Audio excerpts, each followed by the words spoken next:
At 9:14 p.m., live Chicago television just stopped being television.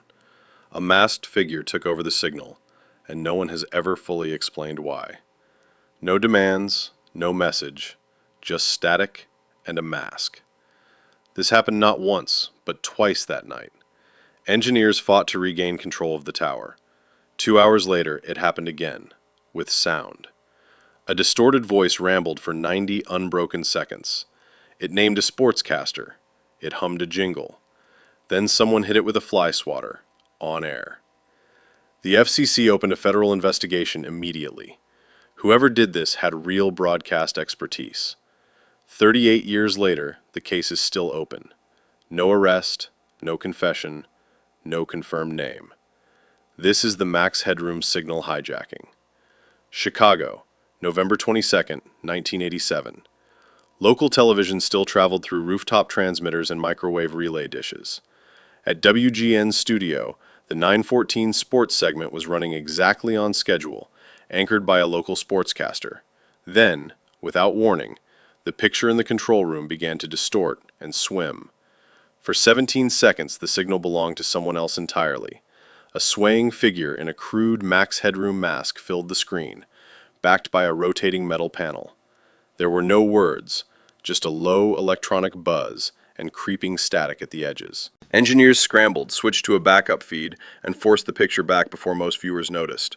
For 2 hours it looked like a fluke. Strange, but easy to dismiss. Then, at 11:15, it happened again. This time on a completely different channel. A PBS station's broadcast dissolved into the same mask, the same metal backdrop.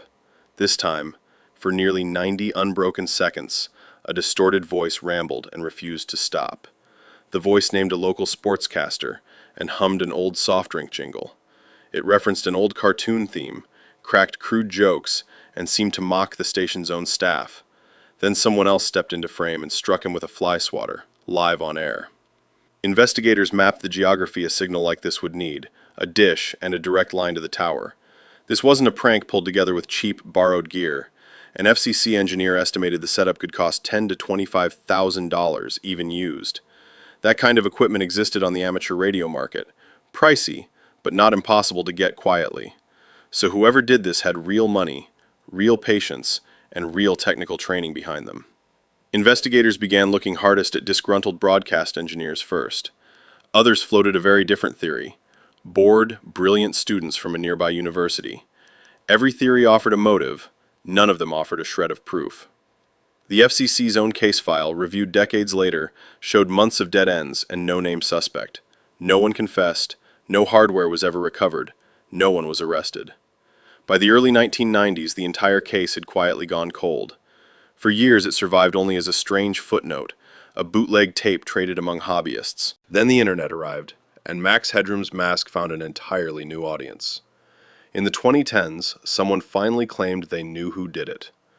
A forum user described knowing two brothers from Chicago's video piracy and phone hacking scene. He called them J and K, and said their skills matched the intrusion closely. For a moment, 30 years of silence felt like it was finally about to break.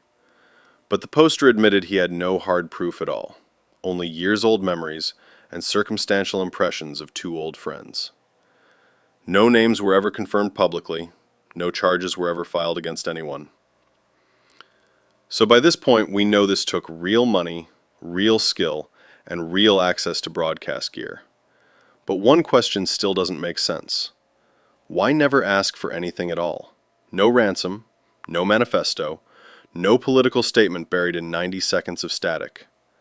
Ask yourself, what kind of person risks federal prison and asks for nothing back?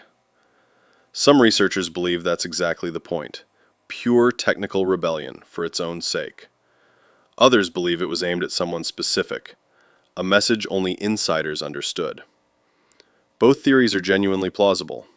Neither one has ever been confirmed by anyone. The statute of limitations on the intrusion expired decades ago, permanently. That means a full confession today would carry no legal consequence at all. And still, 38 years later, absolutely nobody has come forward. The honest truth? The FCC's investigation was real, thorough, and ultimately came up empty. Every identity theory is compelling, but every single one remains only a theory. This may be one of the only unsolved broadcast cases that hurt absolutely no one. No victim, no real crime beyond the intrusion. Just silence ever since. Maybe that's exactly why it still fascinates people, decades after it happened. It was never about danger. It was about a total, permanent absence of answers. Somewhere, someone may still know exactly who put on that mask in 1987, and for nearly 4 decades, that person has said absolutely nothing at all. So here's the real question this case leaves behind. Rebellion, a private joke, or something else entirely? If you've made it this far, you understand this case better than most people ever will. Tell me your theory in the comments below, right now, before you go.